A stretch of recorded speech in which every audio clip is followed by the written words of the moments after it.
Hello नमस्ते। तर Mrs फौजलच्या आणखीन एका नवीन व्हिडिओमध्ये तुम्हा सगळ्यांचं खूप मनापासून स्वागत। तर खूप थंडी पडली इकडे राजस्थानमध्ये, तर खूप जास्त थंडी असते तुम्हाला माहिती आहे, आणि यावर्षी ना सगळीकडेच थंडी जास्त आहे। तर त्यामुळे इकडे तर मग जास्तच थंडी आहे। तर मी पेरू आणले होते छोटे छोटे 2, आयुषने मागितले म्हणून, पण ना त्यांनी खाल्लेच नाही। मग त्याचं काय करायचं, तर हे आहेत ते पेरू आणि खूप जास्त पिकलेत। तर चला तर मग याचं काय तर केलं पाहिजे ना। तर एवढ्या थंडीत हा पेरू कोण खाणार। तर चला तर मग या पेरूची एक छानशी चटपटीत आपण चटणी किंवा एक रेसिपी बघूया। चला तर मग व्हिडिओला सुरुवात करूया। पेरूची चटणी करण्यासाठी तरी ते 2 छोटे पेरू आहेत, जास्त पिकलेले नाहीत, पिवळे दिसत आहेत पण नॉर्मल आहेत, पण एवढे थंडीमध्ये कोण खात नाही, त्यामुळे आता हे पेरू घेतलेले आहेत मी। आणि इथे ना थोडीशी कोथिंबीर घेतली, 4 हिरव्या मिरच्या घेतलेल्या आहेत, थोड्याशा तिखटवाल्या आहेत मिरच्या, तर आणि एक अर्धा इंच अद्रक चिरून घेतलेलं आहे, 1 चमचा जिरे आणि चवीपुरतं मीठ, बस एवढंच पाहिजे आपल्याला। आणि ही चटपटीत चटणी, पेरूची चटणी कशी बनवायची ते आपण बघूया। तर ही चटणी तुम्ही चपाती, भाकरी किंवा पुरी कशासोबतही खाऊ शकता, खूप छान लागते। घ्यायचं आणि पेरू आपल्याला कट करून घ्यायचे। करायचं याचा पाठीमागचा आणि पुढचा भाग मी काढून घेतलेला आहे आणि रफली चॉप केलं तरी चालेल आपल्याला, असं पण पेस्ट बनवायची याची, त्यामुळे अगोदर किडे वगैरे आहेत का बघते।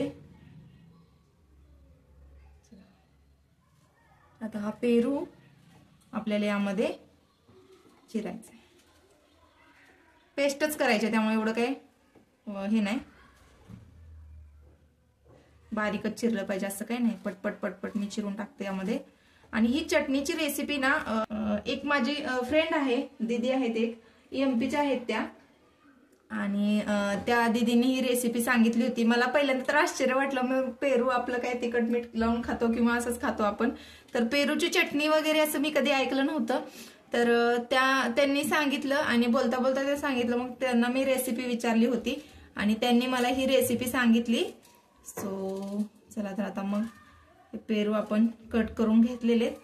आणि त्या दीदी म्हणजे कोण, तर ना आम्ही जेव्हा खाटूश्यामला गेलो होतो ना, त्या व्लॉग मध्ये, जयपूरला आणि खाटूश्यामला गेलो होतो त्या व्लॉग मध्ये त्या दीदी आहेत, त्या दीदीने सांगितली होती। तर पेरू चिरून झालेलं आहे, आता यामध्ये हिरव्या मिरच्या टाकते। पेरू थोडासा गोडसर असतो, त्यामुळे थोडंसं जसं तुम्हाला आवडतं तसं मी एक काढते मिरची, कारण मुलं पण, आयुष पण खाईल, त्यामुळे 3च मिरच्या टाकल्यात।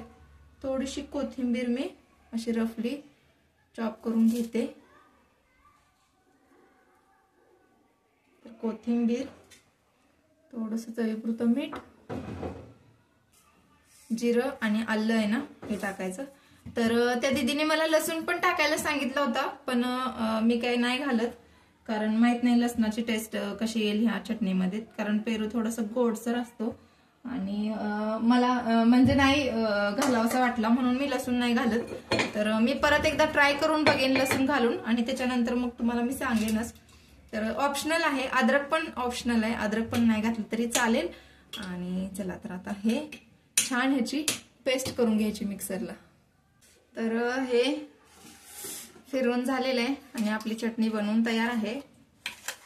तर यामध्ये ना थोडीशी साखर पण घालायची, तर मी मगाशी सांगायचं। तर पेरू जास्त जर पिकलेला किंवा गोड असेल तर साखर घालण्याची गरज नाही, पण थोडासा कच्चा असेल, गोड कमी असेल तर 1 चमचाभर साखर घालायची। तर टेस्ट पण करून बघूयाच आपण, छान लागते चटणी। मला वाटलं जास्त होईल म्हणून मी मोठा डबा घेतला। सो चला तर मग आपली ही पेरूची चटणी बनवून तयार आहे। चमचमीत आणि काहीतरी वेगळं मस्त टेस्टी अशी पेरूची चटणी बनवून तयार आहे। व्हिडिओ आवडला असेल तर प्लीज लाईक करा, शेअर करा, कमेंट करा आणि चॅनेलला सबस्क्राईब करायला विसरू नका। Thanks for watching, bye bye, take care.